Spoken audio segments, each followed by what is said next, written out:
ভোর রাতের দোয়া এটা বান্দার সবচেয়ে ইফেক্টিভ দোয়া হয়। এই দোয়া আল্লাহ তাআলা সাধারণত ফিরিয়ে দেন না।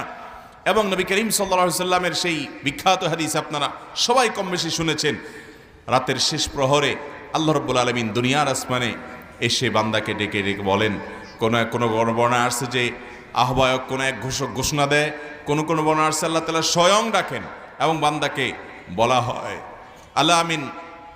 আলামিন মুস্তাগফিরিন ফাগফির লাহ, তোমাদের মধ্যে কেউ কি আছো যে গুনাহ করেছো, অপরাধ করেছো, আল্লাহর কাছে মাফ চাইবা তো আমি তাকে মাফ করব।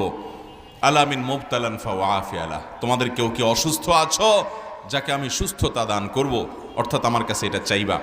এই জন্য ভাইরা আমার, ভোর রাতের এই সময়টাতে আল্লাহ তাআলার রহমতের দুয়ার খুলে দেওয়া হয়। আল্লাহ রাব্বুল আলামিন নিজে দুনিয়ার আসমানে নেমে আসেন এবং রহমতের ভান্ডার সবচেয়ে বেশি উন্মুক্ত হয়।